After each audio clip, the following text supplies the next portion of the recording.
वकिली व्यवसायात असताना जो माझा अनुभव आहे त्याच्यानुसार ज्या पद्धतीने साक्ष पुरावे घ्यायला नको तशा पद्धतीने साक्ष पुरावे घेत आहेत असं एकतर लक्षात येते आणि त्यावरच अनेकदा आक्षेप घेण्यात आला की जे प्रश्न विचारणं आवश्यक नाही तशा पद्धतीचे प्रश्न विचारण्यात येत आहेत.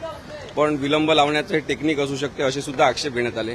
सगळ्यात महत्त्वाची गोष्ट म्हणजे विटनेस काही सांगत असताना त्यांनी जे सांगितलेलं आहे तशा पद्धतीने त्याच शब्दांमध्ये ते नोंदवून घेणं हे आवश्यक आहे. परंतु तसं नोंदवून घेण्यात येत नाही आणि महत्त्वाचे शब्द गाळण्यात येतात असं लक्षात आल्यामुळे बरेचदा वादविवाद आज बघायला मिळाले. पण त्याच्यामध्ये सगळ्यात महत्त्वाचं होतं की डॉक्टर आंबेडकरांनी संविधान लिहिलं आणि त्यांच्या संविधानानुसार मी वागतो असं जेव्हा सुनील प्रभू यांनी सांगितलं तेव्हा डॉक्टर आंबेडकरांचं नाव 4दा सांगून सुद्धा वगळण्यात आलं. मग डॉक्टर आंबेडकरांच्या नावाची ॲलर्जी आहे का जे याचं कामकाज पाहत आहेत त्यांना आणि कोणत्या तरी पक्षाला, याच्याबद्दलचे प्रश्न निर्माण होतात आणि तसे आक्षेप घेण्यात आले. त्यामुळे थोडासा वादविवाद झाला. परंतु विरोधी पक्षाचे लोकसुद्धा आणि कामकाज चालवणारे सुद्धा जेव्हा उद्धव ठाकरे गटाच्याच वकिलांना टार्गेट करून तुम्हीच एव्हिडन्स लीड करता, तुम्ही एव्हिडन्सला काहीतरी शिकवण्याचा प्रयत्न करता अशा प्रकारचे आरोप करतात तेव्हा ते चुकीची प्रक्रिया आहे असं मला वाटते. आणि त्यामुळे याच्यानंतर कदाचित चुकीची प्रक्रिया होणार नाही कारण की सगळेच जण एका शिक्षणाच्या प्रक्रियेतून चाललेले आहे की ट्रिब्युनलचं कामकाज 10व्या शेड्यूलच्या संदर्भातलं विधानसभेचे अध्यक्ष म्हणून राहुल नार्वेकर असतील किंवा कोणी अध्यक्ष असतील त्यांनी कशा पद्धतीने चालवायचं या प्रक्रियेतून सगळेजण शिकत आहेत असं मला वाटते. परंतु मुद्दामून काहीतरी महत्वाचा भाग वगळणं हे अत्यंत चुकीचं आहे. क्रॉस क्वेश्चनिंगच्या वेळी 2019 पासून सुरुवात केली सुनील प्रभूचा तो रेफरन्स त्याच्यावरती आक्षेप घेतला. काय नक्की त्याविषयीचा आक्षेप? कसं आहे की त्यांनी जे प्रतिज्ञापत्रावर म्हटलेलं आहे आणि जे सर्वोच्च न्यायालयात प्रतिज्ञापत्रावर मांडलेलं आहे त्याच्यामधले काहीतरी मतभेद किंवा त्याच्यामधले काहीतरी उणिवा काढणं हे काही साक्षी पुराव्यामधलं काम असू शकत नाही असं आमचं म्हणणं आहे. आणि त्यामुळे जे प्रश्न विचारले जात आहेत महेश जेठमलानी साहेबांकडून ते एवढे संयुक्तिक नाहीत असं आमचं म्हणणं असणं हे साहजिक आहे.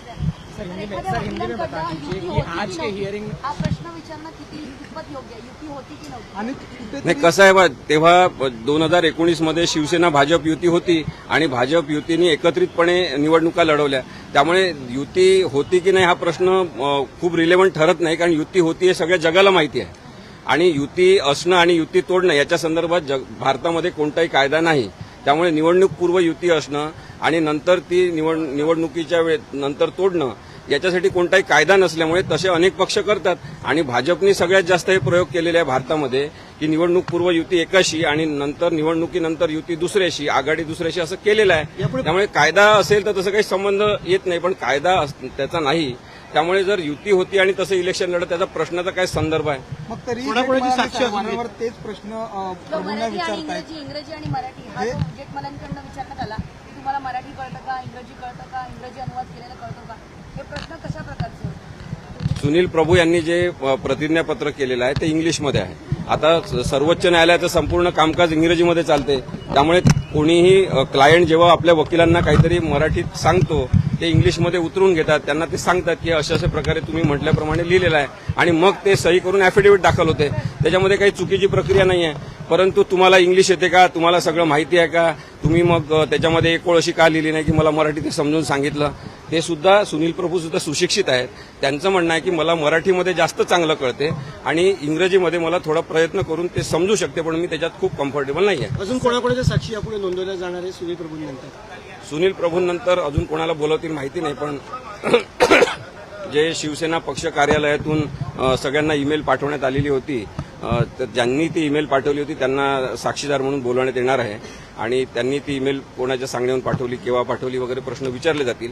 परंतु एकूणच साक्षी पुराव्याची प्रक्रिया जी आहे ती अडखळत आणि विलंब लावण्याच्या सगळ्या उद्देशांनी सुरू आहे असं माझं मत आहे. संपूर्ण वेळकाढूपणाचं धोरण आहे आणि ते कोणत्याही प्रक्रियेमध्ये तशा प्रकारे वापरायचं असं जर मॅन्डेट असेल आणि तसं काही जण करत असतील तर ते मला वाटते बेकायदेशीरतेकडे नेणार आहे. जेठमलानी यांनी महत्वाचा प्रश्न विचारला आहे प्रभू यांना की जेव्हा तुम्ही याचिका दाखल केली होती तेव्हा त्यामध्ये शिवसेनेचे आमदार, शिंदेगडचे आमदार हे उद्धव ठाकरेंच्या संपर्कात नाहीत. मात्र त्यानंतर उद्धव ठाकरेंनी त्यांचे जे सचिव आहेत मिलिंद नार्वेकर आणि अजून दुसरे एक आमदार त्यांनी त्यांना संपर्क केला आणि सुरतला पाठवण्यात आलं होतं चर्चा करण्यासाठी. याकडे कसं पाहता? बघा ते संपर्कात नव्हते हे जगजाहीर आहे. टीव्ही चॅनलवर सगळीकडे आपण पाहिलेलं आहे. तर संपर्कात नव्हते याचा अर्थ शब्दशः आपण काय काढतो तो प्रत्येकाचा व्यक्तिगत प्रश्न आहे. पण एकनाथ शिंदे आणि त्यांच्यासोबत पळून गेलेले आमदार हे संपर्कात नव्हते म्हणजे ते फोनवर कोणाशी उपलब्धच नव्हते. त्यांचे phone out of coverage area होते, ते सुद्धा आलं होतं. आणि त्यामुळे मिलिंद नार्वेकर आणि MLC फाटक हे जर गेले असतील त्यांना भेटायला तर त्यांचा तो व्यक्तिगत प्रश्न आहे की त्यांना काहीतरी समेट घडून आणायचं असेल, त्यांना कोणी पाठवलं आहे किंवा काय याच्याबद्दलचं कोणतंच काही म्हणणं कोणाचं नाही आहे. सर हिंदी में एक बार बता दीजिए कि आज के हियरिंग में किन मुद्दों पर जो है होण्याची शक्यता आहे डिसेंबरपर्यंत निकाल, कारण की खूप जास्त साक्षी पुरावे काही नाही आहेत. ओढून ताणून किती पण जणांना बोलवलं तरी सुद्धा असत्य सिद्ध करण्यासाठी खूप जास्त प्रयत्न करावे लागतात. आणि सत्य हे सिद्ध झालेलं आहे. सर्वोच्च न्यायालयाने ते सुद्धा सिद्ध केलेलं आहे. त्यामुळे उद्धव ठाकरे आणि त्यांच्या गटाची बाजू ही कायदेशीर संविधानिक आहे आणि त्यामुळे आम्हाला काही खूप जास्त साक्षी पुरावे घ्यायचे नाही. सर हिंदी में एक बार बता दीजिए आज की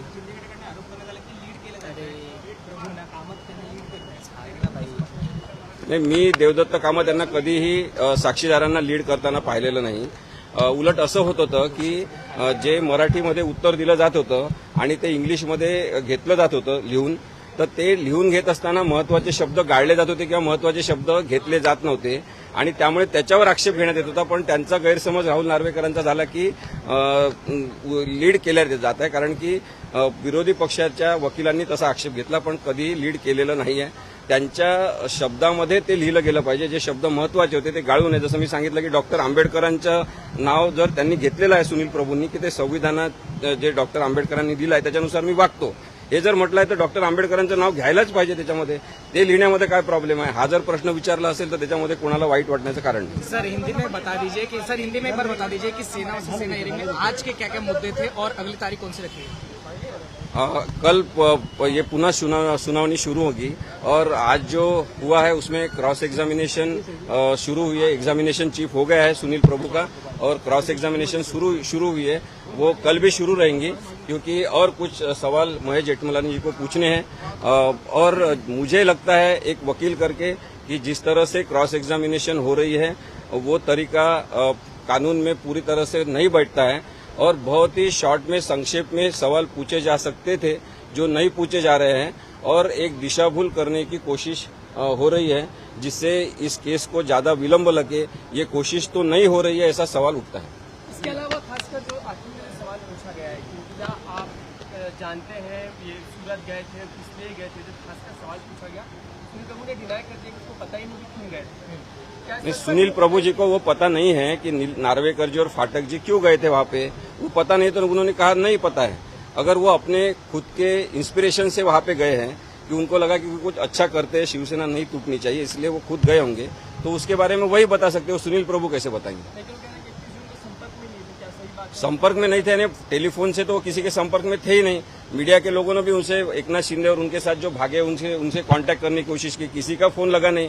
तो संपर्क में नहीं थे इसका मतलब फोन पे संपर्क में नहीं थे. उन्होंने फोन बंद कर दिया था इसलिए शायद नार्वेकर जी और वो फाटक जी गए होंगे उनको मिलने के लिए तो उनके खुद के इच्छा से वो वहां पे गए होंगे. तो उसके बारे में सुनील प्रभु कुछ नहीं बता सकते.